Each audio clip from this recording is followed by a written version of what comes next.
Australia की जो DH है, डिपार्टमेंट ऑफ होम अफेयर्स, उनकी तरफ से कोई नई अपडेट्स आई हैं। और ये दो तीन चीजें जो मैं आपको बताने जा रहा हूं बहुत इंपॉर्टेंट है स्टूडेंट्स, जिनकी स्पेशली फाइल लगी हुई है ऑस्ट्रेलियन एम्बेसी में, वो बिल्कुल भी इसको इग्नोर ना करें।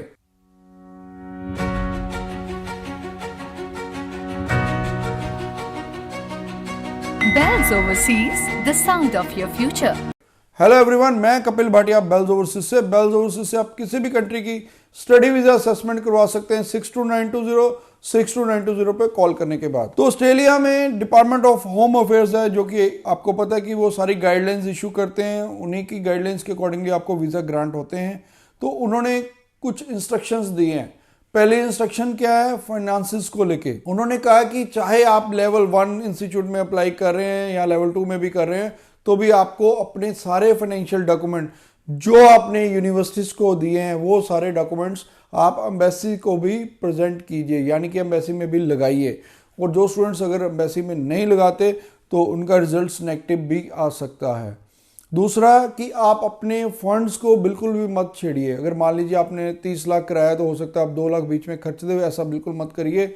आपके फंड्स अगर 28 लाख रह गए हैं तो वहाँ पर भी आपका रिजल्ट्स नेगेटिव आ सकता है। तो फंड्स को बिल्कुल भी छेड़िए मत। तीसरी जो सबसे ज़रूरी चीज़ है वो ये है कि आपने जो भी एक्सपीरियंस लगाया हुआ है, तो पीछे एक स्टूडेंट का केस भी है कि उस स्टूडेंट के पास उन्होंने थर्ड पार्टी के थ्रू पर्सनल वेरिफिकेशन करवाई है कि क्या स्टूडेंट वहाँ पर प्रेजेंट है, क्या वो जेन्युइनली वहाँ पर वर्क कर रहा है। ये ऑस्ट्रेलियन एम्बेसी है, ये जेन्युइनिटी के लिए किसी भी एक्सटेंट तक जा सकती है। तो इसलिए जो भी स्टूडेंट्स की फाइल लगी है, अगर आपने जो एक्सपीरियंस लगा हुआ है, आप वहाँ प्रेजेंट होने चाहिए। चाहे आपने अपने एम्प्लॉयर को समझाया भी हुआ है कि आप वो उनको बोल दें कि हाँ जी आज छुट्टी पे हैं, वो भी नहीं चलेगा।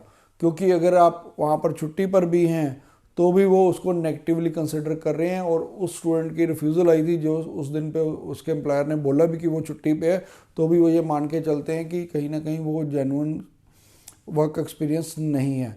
तो इसलिए ध्यान दीजिएगा स्टूडेंट्स, एक तो कोई भी डॉक्यूमेंट फेक मत लगाइए। अब ऑस्ट्रेलिया में जिन्होंने भी अप्लाई करना है, उससे बेटर है कि आप दूसरी कंट्री के ऑप्शन ले लीजिए। आप न्यूजीलैंड की ऑप्शन ले सकते हैं, आप कनाडा की ऑप्शन ले सकते हैं। न्यूजीलैंड में भी आप सेटल स्टडी होने के बाद आप ऑस्ट्रेलिया भी सेटल हो सकते हैं। There are so many options.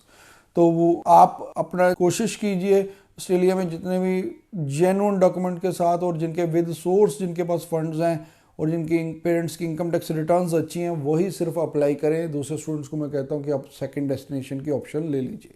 Bells Overseas, the sound of your future.